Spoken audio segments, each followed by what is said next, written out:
Terima kasih Anda masih di iNews Petang. Pemirsa, sebelum kita melanjutkan perbincangan dengan Pak Susanto, seorang warga Pandeglang, Banten, di ujung telepon saat ini sudah ada Kang Dede Yusuf yang juga merupakan Ketua Komisi 9 DPR. Kang Dede, selamat malam.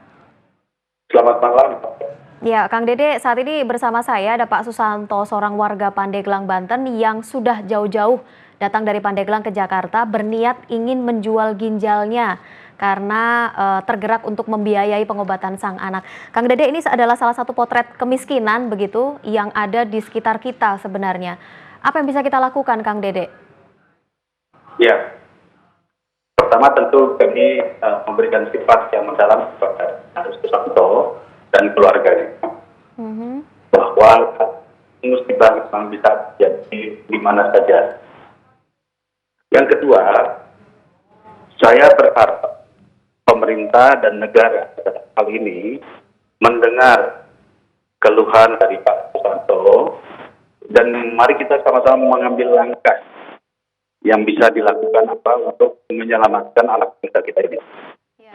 Kalau kita berbicara ada satu penyakit yang langka, yaitu yang membutuhkan transplantasi hati bagi putra bangsa yang usianya 5 tahun. Ya. Yang harus kita pertanyakan pertama, apakah kita sanggup melaksanakannya? Artinya, di mana itu akan operasi tersebut? Ya, dan rumah sakit mana yang melaksanakannya? Berapa biaya sungguhnya? Itu yang harus kita lihat. Jika tim dokter kita, tim kesehatan akan siap, baru kita berbicara biayanya dari benar. Kalau melalui undang kita sudah ada namanya BPJS. Ya. Tapi BPJS juga memang ada berdasarkan. Baik, Kang Dede, kami mohon maaf, suara Anda terputus-putus. Boleh diulang kembali? Halo? Iya, halo? Iya, tadi suaranya sempat terputus-putus, Kang Dede. Boleh disampaikan kembali? Oke. Maaf ya, karena lagi di jalan. Iya. Baik, jadi yang harus kita lakukan adalah di mana akan dilakukan. Jika ternyata itu dilakukannya adalah di rumah sakit pemerintah, maka rumah sakit tersebut sebetulnya bisa mengcover melalui program CSR-nya. Oke, baik.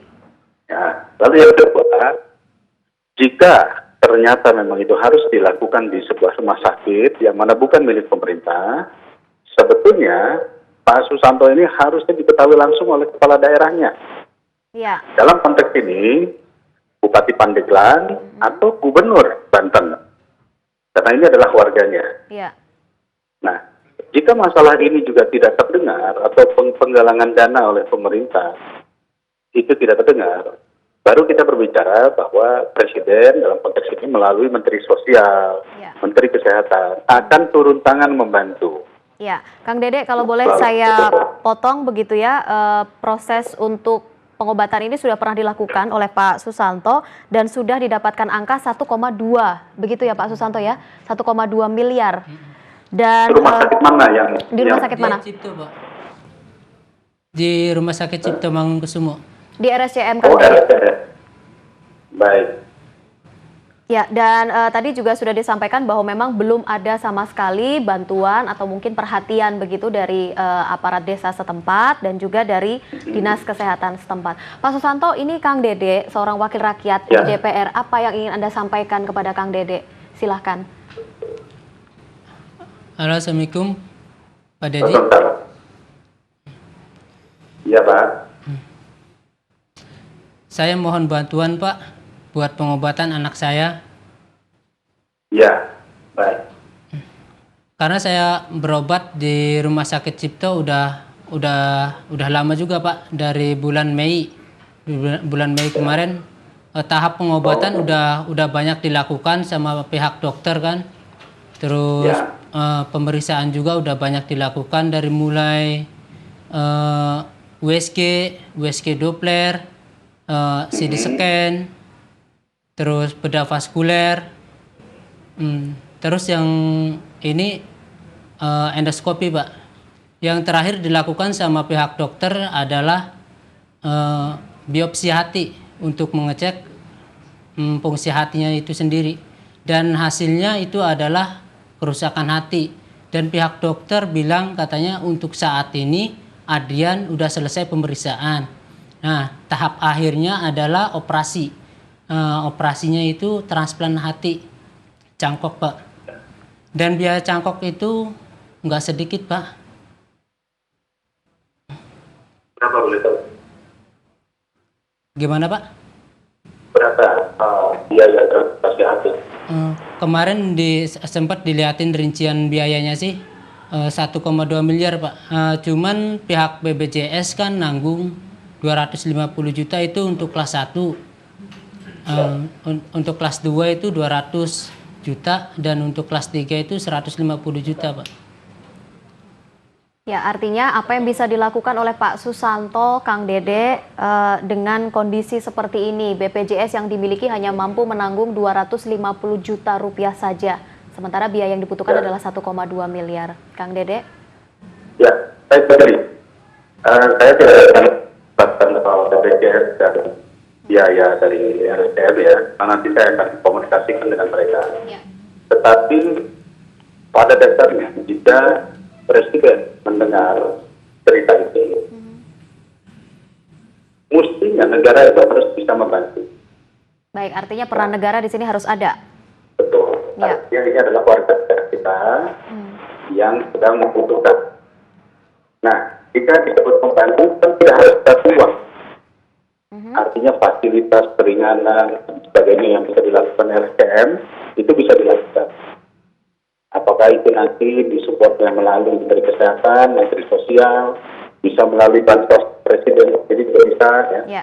Nah, saat ini juga saya akan mengontak ke Menteri Kesehatan, juga kepada BPJS dan meninjau ini dan melakukan masalah. Saya hanya membutuhkan nanti tolong di SMS kepada saya nama lengkap pasien dan orang tua. Baik, mungkin nanti bisa diberikan oleh Pak Susanto. Tapi kalau boleh saya ke Pak Susanto terlebih dahulu, Kang Dede. Apa rencana Anda? Ini sudah sampai sekarang di Jakarta. Apa rencana Anda? Ya, rencana saya tetap ke Istana Negara. Apa yang akan Anda lakukan nanti di Istana Negara? Ya mungkin meskipun saya nggak bisa bicara banyak di sana, dengan nunjukin poster ini aja mungkin beliau udah tahu, Bu. Seberapa yakin Anda akan bisa sampai ke istana, Pak Susanto? Yakin. Mungkin ini jalan satu-satunya, Bu. Baik, kalau saat ini Adrian melihat Anda dari layar televisi, apa yang Anda sampaikan kepada Adrian? Adrian, Bapak di sini untuk nyari biaya buat kamu, Nak. Adrian harus kuat, harus sehat. Bapak di sini berjuang biar kamu bisa sembuh. Udah. Tetap memberikan semangat kepada Adrian. Boleh saya tahu istri? Oh, kalau istri saya pergi ke luar negeri, Bu, jadi TKW, TKI. Istri sudah tahu kondisi Adrian? Udah. Dia berangkat ke jadi TKW itu karena anak saya sakit, Bu. Karena kan sakitnya udah lama. Banyak upaya yang udah dilakukan kan. Udah istilah kasarnya udah habis-habisan ya, Bu. Berobat dari umur 2 tahun setengah sampai sekarang umur 5 tahun 10 bulan kan. Akhirnya istri saya mutusin untuk jadi TKW. Kapan itu, Pak? Udah 1 tahunan. 1 tahun. Sudah adakah yang bisa diberikan dari pekerjaan sang istri di sana? Alhamdulillah. Udah sangat membantu, Bu, buat biaya beli susu, biaya sehari-hari, terus biaya waktu saya berobat, Bu. Ya. Pak Susanto, boleh kami tahu aktivitas Anda atau pekerjaan Anda saat ini apa? Kalau saat ini terus terang saya nggak bisa kerja apa-apa, Bu. Nggak bisa kerja apa-apa karena anak saya sakit. Lalu untuk memenuhi kebutuhan Adrian? Ya saya berharap sama istri. Hanya Itu berdasarkan jalan dari istri. satu-satunya. Oke, baik. Kang Dede, kembali saya ke Anda. Kalau memang ini adalah salah satu potret begitu ya, kemiskinan dan masih ada saja begitu ya warga di Indonesia yang memang belum mendapatkan jaminan kesehatan yang mungkin sesuai seperti yang diharapkan. Mungkin apa yang bisa dilakukan sebagai langkah awal begitu untuk memenuhi kebutuhan atau kebutuhan gizi khususnya kepada anak. Kalau boleh Anda berikan saran, Kang Dede. Ya, yang perlu dilakukan pertama kita sebagai warga juga harus ikut berpartisipasi. Mari kita lihat tetap masalah sakit yang terjadi kasus putra memang itu sepertinya langka. Saya mengenai ya video. Ya. Ya, sehingga memang cover dari BPJS itu tidak mengcover penyakit langka. Baik. Dan kami baru saja meminta agar Menteri Kesehatan membuat pendapat terkait penyakit langka ini. Baik. Supaya tapi yang tadi perlu kita lakukan adalah kita bergerak melalui untuk membantu Pak. Baik. Susanto. Ya. Baik Kang Dede, terima kasih sudah bergabung bersama kami dan semoga ini bisa cepat terselesaikan. Mungkin Pak Susanto adalah satu dari sekian banyak warga yang merasa kekurangan begitu ya. Terima kasih Kang Dede untuk waktunya di sore hari ini. Ya, selamat. Pak Susanto, terima kasih sudah mau berbagi cerita bersama kami, sudah hadir di sini. Doa kami untuk kesembuhan Adrian dan rencananya malam ini akan menginap di mana? Belum tahu, Bu. Belum tahu. Kami akan pantau terus begitu bagaimana pergerakan Anda dan semoga apa yang Anda cita-citakan bisa terwujud, tidak sampai mengganggu kesehatan Anda juga, supaya Adrian juga bisa melihat kembali ayahnya pulang ke rumah. Terima kasih Pak Susanto. Terima kasih. Assalamualaikum. Waalaikumsalam.